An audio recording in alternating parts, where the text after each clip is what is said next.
Seigneur Dieu, nous te rendons des actions de grâce et nous te bénissons. Tu es un Dieu puissant, tu es un Dieu merveilleux. Tu nous as aimés le premier et tu continues à nous soutenir malgré nos manquements, malgré nos faiblesses. Alors ce matin, nous te rendons toute la gloire. Sois exalté et sois célébré à jamais. Bonjour frères et sœurs. Merci encore d'être là ce matin. Merci de pouvoir disposer de votre temps pour écouter ce que le Seigneur a à nous dire ce matin. Alors nous partagerons ce matin sur l'intercession, qui veut simplement dire prier ou plaider en faveur des autres.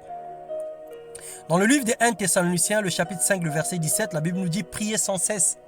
Alors qu'est-ce que cela voudrait réellement dire, prier sans cesse? Est-ce que cela voudrait dire que du matin au soir, H24, que nous nous mettions dans un coin en train de prier sans pourtant se reposer? Absolument non. Parce que la prière, elle a plusieurs formes. Parmi l'une des prières, nous avons l'intercession. Lorsque nous disons que nous prions, en effet, on s'adresse à Dieu de façon respectueuse. Mais on s'adresse à lui pour lui dire des instances. Donc il y a donc plusieurs façons de prier ou de parler à Dieu. Nous prions le Seigneur pour le supplier ou lui demander miséricorde. Nous pouvons prier le Seigneur pour l'adorer, élever son nom ou reconnaître sa seigneurie. Nous prions à Dieu pour lui rendre des actions de grâce, le remercier. Nous prions à Dieu pour le louer et l'élever encore au plus haut.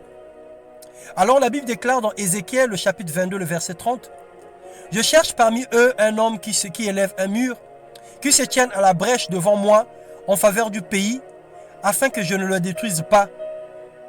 Mais je n'en trouve point. » Alors c'est un avis de recherche.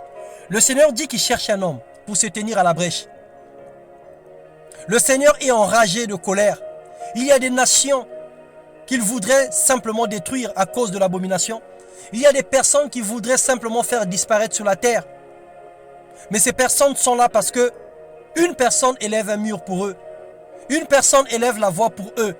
Et le Seigneur, dans sa justice, il écoute la parole de celui-là qui élève le mur pour protéger la personne ou la nation dont il veut détruire.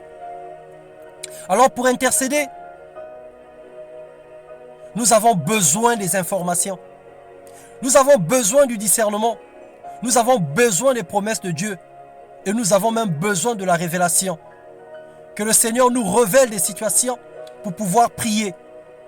Alors prier pour les autres, c'est jouer le rôle d'un avocat. C'est aussi porter le fardeau des autres pour les déposer devant Dieu. À chaque fois que l'un de nous se lève ou s'agenouille pour prier, il se passe des merveilles dans le ciel et le trouble dans le monde de ténèbres. C'est ainsi que le diable combat la prière. Lors de la prière, nous remarquons simplement qu'il y a certaines personnes qui somnolent, qui deviennent fatiguées et distraites.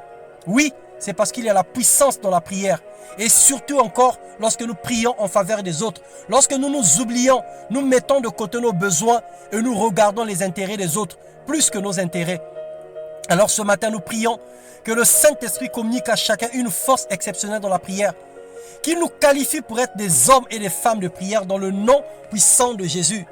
Bien-aimé, abandonne-toi entre les mains de Dieu. Oublie tes besoins par moment et plaide en faveur des autres. Plaide en faveur de la nation. Plaide en faveur de tout ce qui se passe autour de toi. Mais surtout, fais-le avec discernement. Fais-le avec révélation. Ne prie pas pour le plaisir de prier, mais demande au Saint-Esprit de te donner le discernement dans les choses pour lesquelles tu demanderas à Dieu, dans les situations pour lesquelles tu élèveras les murs. Alors que le Seigneur te qualifie pour être un véritable intercesseur parce qu'il cherche un homme. Alors cet homme, réjouis-toi si c'est toi que le Seigneur a trouvé. Réjouis-toi si c'est toi que le Seigneur envoie en mission pour pouvoir accomplir cette tâche. Sois béni dans le nom de Jésus. Alléluia.